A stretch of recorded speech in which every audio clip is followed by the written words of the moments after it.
Just out here doing some free advertisement for the people, and they didn't want no free advertisement. So, yeah, we got a call about your videotape on their property. Do you have it? No, I'm not on their property. I never step on nobody's property. Oh, okay. No, sir. No, I've just got the call. Yeah, absolutely. Yeah, I'm just letting you know. Do you have a driver or an ID? Well, I don't show my ID. I don't do nothing wrong. You understand?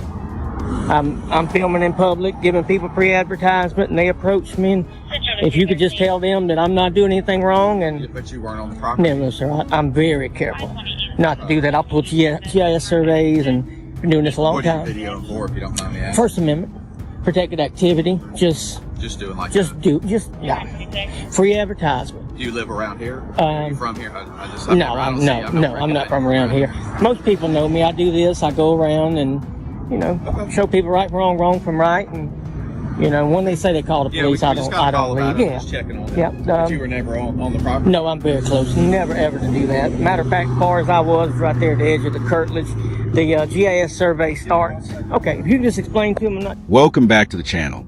Today's video highlights a recurring issue where law enforcement officers approach civilians with preconceived conclusions already formed.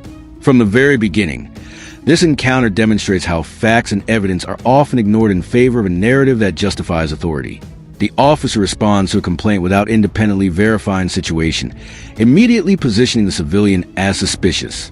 This introduction sets the tone for the entire interaction and serves as a reminder of why understanding the law is essential when exercising constitutionally protected rights in public. Doing nothing wrong, and we'll be good to go. What was your name, badge number?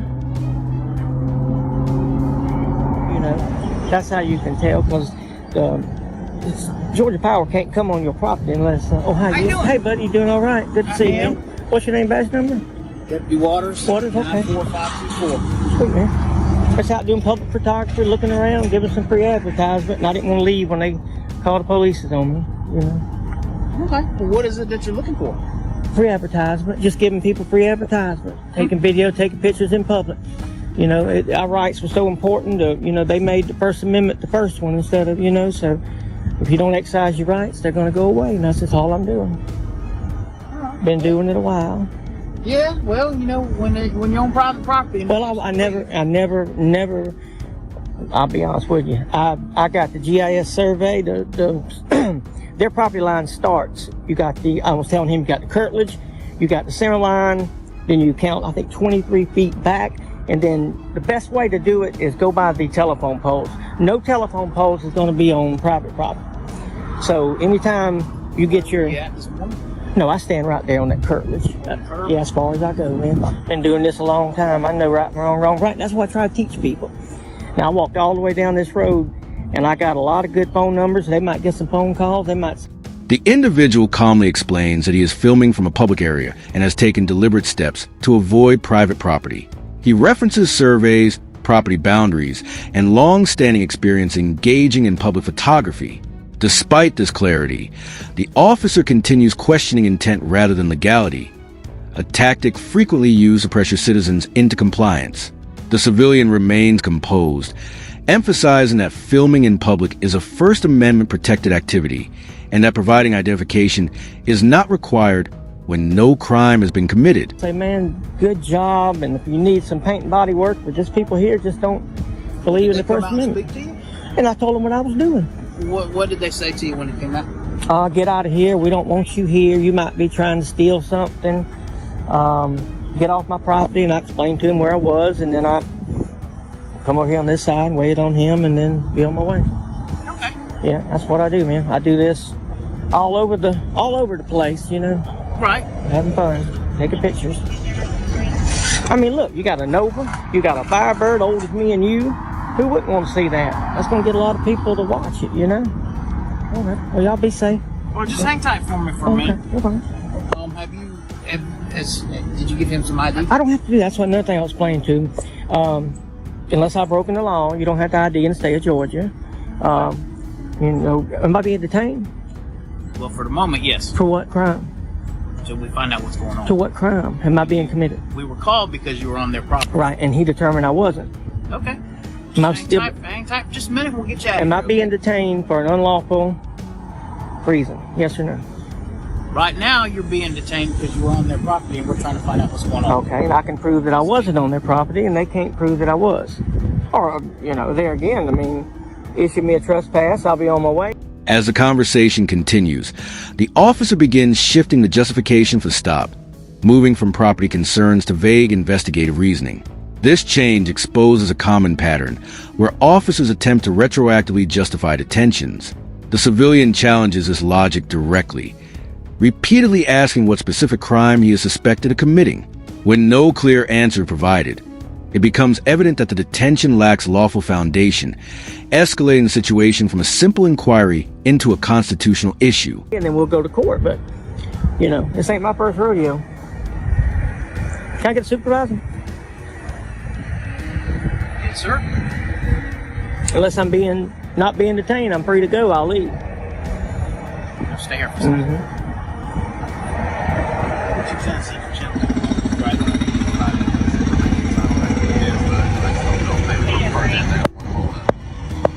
Okay, they don't want you to come back on their property. Have you provided us with any of your information? I've never been on their property.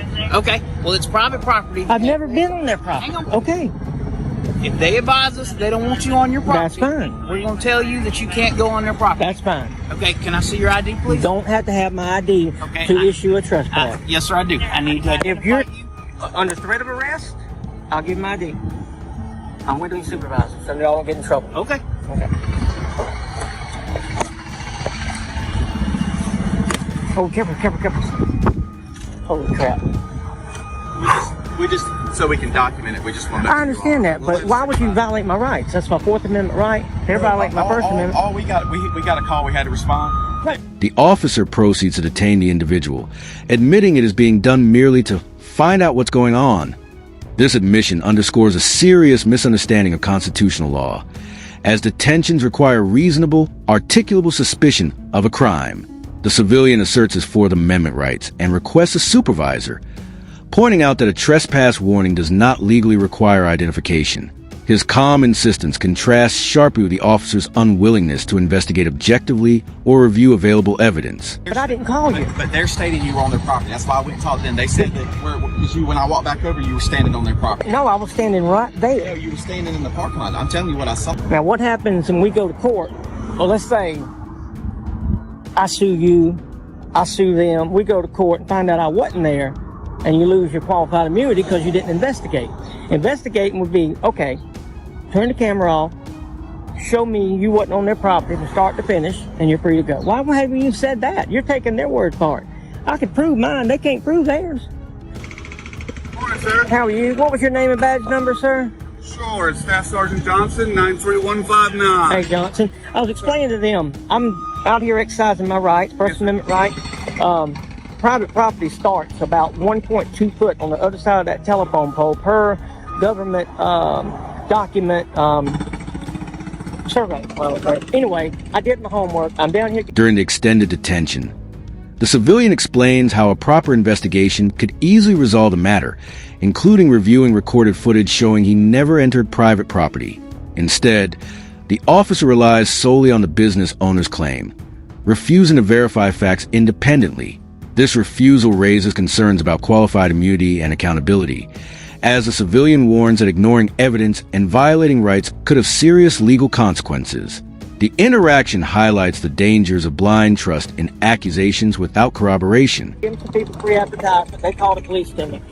This deputy here legally detained me for 18 minutes and 32 seconds for no suspicion of nothing. He told me that I had to show him my identification to be trespassed. I explained to him I was on the curtilage of that road.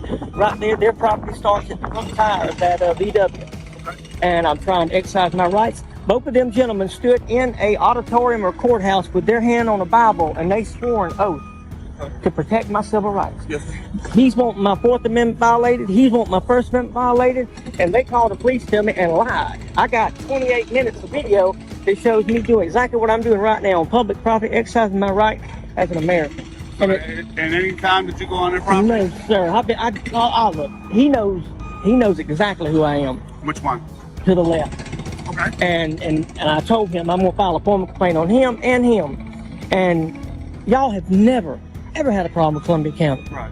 Ever. And once you realize who I am and what I'm doing, and it really makes y'all look bad, man. And I'm legally detained for no crime. A supervisor eventually arrives and listens to the explanation regarding property boundaries, public right-of-way, and protected activity. The civilian outlines the constitutional violations clearly, referencing both the First and Fourth Amendments. The supervisor acknowledges that filming from a public area is legal and confirms that as long as the individual remains off private property, no crime has occurred. This moment exposes how easily the situation could have been resolved earlier with proper legal knowledge and professionalism. That's a So when they got the call from right. the business owner. Right, and to this second, this deputy here to this second says that their property starts in the road, that he's seen me on the property. That's what's causing the uproar. I got you. That's what's causing the uproar. He don't know where GIS survey starts. You can't put a fence up and keep Georgia Power out. You can't put a fence up and keep, the fire hydrants out. That's what I'm doing. And I'd like to be on my way, safe in my papers, and, that's where I'd like to be. I got you. I've been detained too long for a crime I hadn't committed, and these people think it's funny, and As long as you haven't been on their property, that's fine. absolutely. Because you're outside their property, and you're legally doing what you need to do. Absolutely. Can you explain that to them so they don't violate anybody else's rights? And they don't want you on their property. Absolutely. And I don't go on their That's why they were property. just saying a criminal trespass warning. So you've been warned. I've been warned the first time that don't get an ID. The second time you do. See, he didn't know that. He didn't know that. Try to. I'm good to go with you if you're. Well, I'm good to go. Am I still detained? Thank you. Well, and thank you. I'll wait till y'all leave and then I'll leave. You got it. Have a good day. The video concludes by reinforcing a critical lesson. Many officers approach situations with their minds already made up, choosing authority over law. This incident demonstrates how ignorance or ego can lead to unlawful detentions and rights violations. Knowing the law, remaining calm, and documenting interactions are essential tools for protecting yourself. Awareness is the strongest defense against abuse of power. Support the channel by sharing this message, engaging the comments, and always remembering to record.